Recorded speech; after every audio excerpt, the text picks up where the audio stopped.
ബഹുമാന്യരായ സഹോദരങ്ങളെ, സഹോദരിമാരെ, ഒരു കാര്യം പ്രത്യേകമായിട്ട് ഉണർത്താനുണ്ട്. നമുക്കെല്ലാം അറിയാവുന്നത് പോലെ ആറ്റുകാൽ പൊങ്കാലയാണ് ഏതാനും ദിവസങ്ങൾക്കകം വരുന്നത്.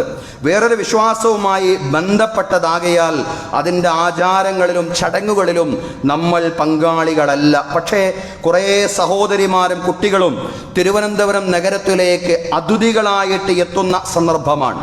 അവരുടെ ഏറ്റവും നല്ല ആതിഥേയരായിട്ട് മാറാൻ നമുക്ക് സാധ്യമാവണം.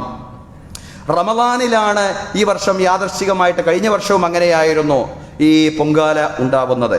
ഏതായാലും റമദാനിൻ്റെതായ ഏറ്റവും നല്ല സന്തോഷത്തിൻ്റെ, സാഹോദര്യത്തിൻ്റെ, സ്നേഹത്തിൻ്റെ അനുഭവങ്ങൾ അവർക്ക് സമ്മാനിക്കുവാൻ, നമ്മുടെ സഹോദരിമാർക്കും അതുപോലെ തന്നെ അവരുടെ കുട്ടികൾക്കും സമ്മാനിക്കുവാൻ നമുക്ക് സാധ്യമാവണം. കുടിവെള്ളവും റമദാൻ വിഭവങ്ങളുമെല്ലാം അവർക്ക് നാം സമ്മാനിക്കണം. അവർക്ക് വിശ്രമിക്കാൻ സൗകര്യം ചെയ്തു കൊടുക്കണം.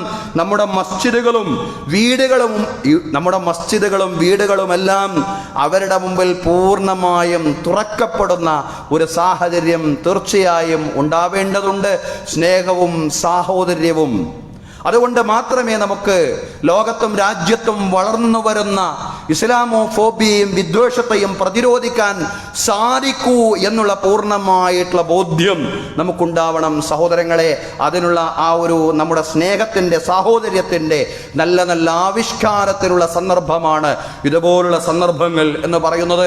അല്ലാഹു തആല അള്ളാഹുവിൻ്റെ പ്രീതി ഉദ്ദേശിച്ചുകൊണ്ട് ജാതിമത വ്യത്യാസങ്ങളില്ലാതെ എല്ലാവർക്കിടയിലും സ്നേഹവും സാഹോദര്യവും ശക്തിപ്പെടുത്താൻ വേണ്ടി നാം നടത്തുന്ന എല്ലാ ശ്രമങ്ങളെയും പടച്ചതമ്പുരാൻ നമ്മിൽ നിന്ന് സ്വീകരിക്കുമാറാവട്ടെ.